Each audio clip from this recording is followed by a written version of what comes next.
Mahnoor gulf में काम करती थी, लेकिन जब वो पहली बार वहाँ गई तो उसे मालूम हुआ कि उसके साथ धोखा हुआ है और उसके खिलाफ हुरूब या एब्सकॉन्डिंग का इल्ज़ाम लगा दिया गया। अब न उसके पास नौकरी है और न वो अपने मुल्क वापस आ सकी है। उसे बस किसी मौजज़े या चमत्कार का इंतज़ार है कि वो अपने मुल्क वापस जा सके। इसी तरह एक पाकिस्तानी ड्राइवर शादाब के साथ भी गल्फ में धोखा हुआ। हुरूब के केस की वजह से उसने भी जेल काटी और बिलाखिर उसे मुल्क से निकाल दिया गया। मिसाल के तौर पर इन्हीं हुरूब के केसेस का जिक्र और इस मसले पर बातचीत कि ये मसला है क्या और क्यों, ये हल होता नजर नहीं आता। जब ढाका के एक स्लम में रहने वाली महानूर को गल्फ में रहने और काम करने का मौका मिला तो वो बहुत खुश थी कि उसके घर के दिन बदल जाएंगे। बच्चों के स्कूल की फीस अदा होगी, उन्हें स्कूल से नहीं निकाला जाएगा। रिक्शा चलाने वाले शौहर इन बच्चों को स्कूल लाने ले जाने का काम कर लेगा। माँ की दवाओं के लिए उसे दूसरों की मदद नहीं लेनी पड़ेगी। रवानगी से पहले उसे बताया गया कि बहरैन में उसे एक बूढ़ी मरीज खातून की खिदमत करनी है, लेकिन जब वो वहाँ पहुँची तो उसके सामने एक विला था जिसमें 7 लोग रहते थे। उसे विला की सफाई से लेकर किचन के तमाम काम उसके सर डाल दिए गए। ये सब उससे किए गए वादे के खिलाफ था। न वो ठीक से खा पाती थी और न सो पाती थी। उसने वापस जाने की बहुत कोशिश की, कफील से बार बार कहा तो वो इतना कुछ नहीं कर सकती उसे वापस जाने दिया जाए, लेकिन हुआ कुछ भी नहीं। लेकिन बिला फिर वो इस विला से फरार होने में कामयाब हो गई। पासपोर्ट उसके कफील के पास रह गया जो उसे बहरैन पहुंचने के बाद फौरन ही ले लिया गया था। उसके खिलाफ भाग खड़े होने या हुरूब का इल्ज़ाम लगा दिया गया। अब वो कोई और काम का ऑफर नहीं ले सकती थी, इल्ला ये कि उस पर लगाए गए हुरूब के चार्जेस ख़त्म न कर दिए जाएं और उसका पासपोर्ट उसे वापस न मिल जाए। उसे धमकी मिलती रही कि उसे नज़रबंद कर दिया जाएगा और उससे उसके घर वालों से बात नहीं करने दिया जाएगा। बताया जा रहा है कि उसकी जो हालत है वो उससे निकलना चाहती है और कम से कम वो वापस अपने घर जाना चाहती है। उसे किसी मौजज़े या चमत्कार का इंतज़ार है। इसी तरह शादाब है जो पाकिस्तान से दुबई 2 साल के कॉन्ट्रैक्ट पर प्राइवेट कार चलाने गया था। उसे इस कॉन्ट्रैक्ट के मुताबिक 1500 दिरहम मिलने थे जो उसकी असल तनख्वाह थी और उसे खाने पीने के लिए भी 350 दिरहम मिलने थे। उसके अलावा उसे रहने की जगह और हेल्थ अलायंस भी तय किया गया था। जब वो दुबई पहुंचा तो उसे कंपनी ने कार चलाने को दी और उससे कहा गया कि उसे तनख्वाह नहीं दी जाएगी, बल्कि वो इस कार को चलाकर जो महीने में कमाएगा उसमें से वो 2700 दिरहम हर महीने कार मालिक को देगा। उसका पासपोर्ट भी ले लिया गया। कई महीने तक उसे कोई तनख्वाह नहीं मिली और वो कंपनी को 2700 दिरहम हर महीने नहीं दे पा रहा था। कंपनी ने उससे कार वापस ले ली। इतने अरसे में उसकी हालत ख़राब हो चुकी थी।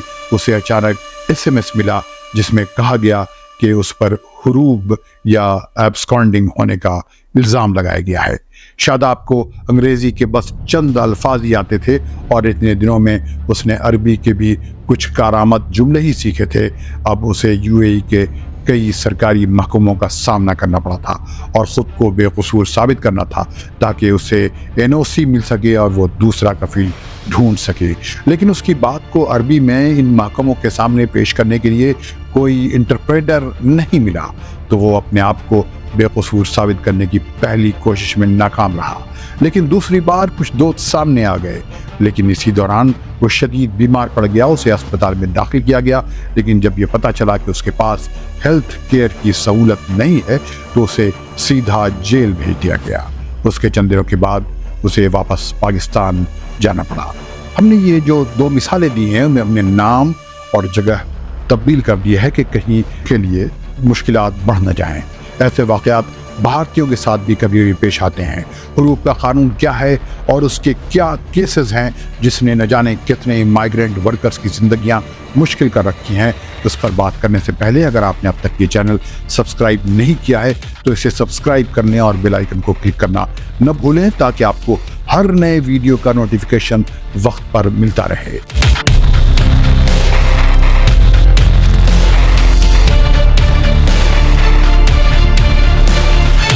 अरब देश के देखने वालों को फैजुल हक का सलाम। आमतौर पर गल्फ के तमाम मुल्कों में चलन है कि अगर कोई वर्कर किसी वजह से काम पर नहीं पहुंचा तो उसके एम्प्लॉयर या मालिकान उस पर हरूब या एब्सकॉन्डिंग होने का इल्ज़ाम लगाते हैं, चाहे उसकी गैर हाजिरी की वजह जो भी रही हो। इस हालत में इन वर्कर्स को गिरफ्तारी, डिपोर्टेशन यानी मुल्क से निकाले जाने और तनख्वाह की बकाया रकम और दूसरे हुकूक से हाथ धोने का खतरा पैदा हो जाता है। ये हुरूब के इल्ज़ामात का चलन इतना ज़्यादा है कि उसने गल्फ में काम करने वाले बहुत से वर्कर्स की नाक में दम कर रखा है और लोग इस तरह के कानून के खात्मे का मुतालबा कर रहे हैं। उसकी वजह यह है कि आमतौर पर एम्प्लॉयर या मालिकान इस कानून को धमकी के तौर पर या अपने ही इन वर्कर्स की सज़ा के तौर पर इस्तेमाल भी करते हैं, जिन्हें आमतौर पर अपने एम्प्लॉयर या कफील से किसी भी किस्म की शिकायत रहती है। इस कानून की वजह से आमतौर पर भारतीय, पाकिस्तानी या बांग्लादेशी वर्कर्स को झूठे इल्ज़ामात का सामना करना पड़ता है और सज़ा काटनी पड़ती है। अगर हुरूब या एब्सकॉन्डिंग होने का इल्ज़ाम गलत भी साबित हो जाए तो उसका कुछ भी हासिल नहीं होता। गल्फ़ के मुल्कों में ये हुरूब का कानून ऐसा है जिसका मुकाबला करना गैर मुल्की वर्कर्स के लिए मुमकिन नहीं होता। आमतौर पर यह मुतालबा होता रहा है कि इस हुरूब या एब्सकॉन्डिंग के इल्ज़ामात से मुतल्लिक़ जो कानून है उसे ख़त्म कर दिया जाए और ऐसा कानून लाया जाए जिसके ज़रिए अगर कोई वर्कर चाहे तो आसानी से अपनी नौकरी छोड़ सकता है। जैसा कि मैंने बताया कि तमाम गल्फ़ मुल्कों में, चाहे वो सऊदी अरब हो, यूएई हो, कुवैत हो, बहरीन, ओमान या कतर हो, हर जगह वहाँ के लेबर लॉ में इन मुलाज़मीन या वर्कर्स के ख़िलाफ़ डिसिप्लिनरी कार्रवाई का प्रोविज़न मौजूद है जो नौकरी छोड़ना चाहते हैं। इन तमाम प्रोविज़न्स के बावजूद हुरूब या एब्सकॉन्डिंग के इल्ज़ामात लगाकर वर्कर्स को हरास किया जाता है।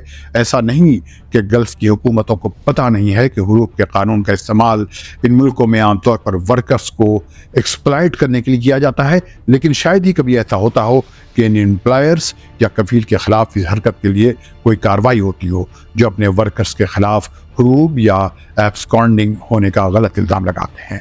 लेकिन बल्कि बात ह्यूमन राइट्स ऑर्गेनाइजेशंस का इल्ज़ाम है कि गल्फ़ की हुकूमतें आमतौर पर इन कफील या एम्प्लॉयर की हौसला अफजाई करती हैं जो हुरूब का कानून इस्तेमाल करके अपने एम्प्लॉइज़ के ख़िलाफ़ कार्रवाई करती हैं। अगर किसी वर्कर पर हुरूब या एब्सकॉन्डिंग होने का इल्ज़ाम होता है तो हमेशा कफील या एम्प्लॉयर की गवाही को अहमियत दी जाती है। उसके नतीजे में उन्हें गैर मुअय्यना मुद्दत के लिए जेल, डिपोर्टेशन या मुल्क से निकाले जाने और उसकी तनख्वाह की बकाया रकम और दूसरे ड्यूज़ की ज़ब्ती जैसी सज़ाओं या हालात का सामना करना पड़ता है। हुरूब का ये कानून किफ़ाला सिस्टम या कफील के निज़ाम की बदतरीन शक्ल है, लेकिन उसके ख़िलाफ़ आवाज़ इसलिए नहीं उठती कि जो मुलाज़मीन वापस अपने मुल्क भारत, पाकिस्तान, बांग्लादेश या कहीं और अपने मुल्क वापस आ जाते हैं, उन्हें दोबारा गल्फ़ के किसी मुल्क में जाने की ख्वाहिश या ज़रूरत रहती है ताकि वो अपने ख़ानदान की ज़रूरतों को पूरी कर सकें। इसलिए वो इसके ख़िलाफ़ बराह रास्त आवाज़ नहीं उठाते हैं या वो जेल या मुल्क से निकाले जाने जैसी सज़ाएं झेल चुके होते हैं और समाज में अपनी इज्जत बचाने की गर्ज से खामोश रह जाते हैं। लेकिन जब तक आवाज़ न उठाई जाए और जब तक केसेस मीडिया के सामने न लाए जाएं, मसला हल कैसे हो। इस वीडियो के लिए भी जब केसेस जमा करने और उनको स्टडी करने की ज़रूरत पेश आई तो ये एक चैलेंज साबित हुआ, जबकि हमारी दूसरी वीडियोस में व्यूअर्स बार बार हुरूब के मसले पर वीडियो बनाने और उसे उजागर करने का मुतालबा कर रहे थे। किफ़ाला का जो सिस्टम है उसकी वजह से कफील का अपने एम्प्लॉइज़ पर पूरा कंट्रोल रहता है और वो कस्म परसी की ज़िंदगी में काम करने पर मजबूर हो जाते हैं और अपनी शिकायत और तकलीफ़ों का कड़वा घोंट खुद ही पी कर रह जाते हैं। हुरूब या एब्सकॉन्डिंग होने के इल्ज़ामात दरअसल इस्तेहसाल या एक्सप्लॉयटेशन का ज़रिया और फोर्स्ड लेबर की शक्ल है। बावजूद के उसके ख़िलाफ़ दुनिया भर से आवाज़ उठती रही है, कोई भी गल्फ़ का मुल्क इस कानून को पूरी तरह ख़त्म करने को तैयार नहीं है। बाद वक्त गैर कन्फर्म्ड ख़बरें आती रहती हैं कि हुरूब के कानून में तब्दीली होने वाली है, लेकिन न उन खबरों का सोर्स पता होता है और न ये खबरें सोशल मीडिया पर फैलाने वाले ये बताते हैं कि ये बात उन्हें कहाँ से पता चली। लेकिन हुरूब या एब्सकॉन्डिंग चार्जेस की मुश्किलात से गुजरने वालों को आज भी किसी मौजज़े या चमत्कार का इंतज़ार रहता है। अगर आपको ये वीडियो पसंद आया हो तो उसे लाइक और शेयर ज़रूर करें। हाँ, आपके कमेंट्स भी ज़रूरी हैं। मिलते हैं किसी दूसरे वीडियो के साथ रेडियो देश पर, जो आपकी कहानी है और आप ही की आवाज़। तब तक खुदा हाफिज।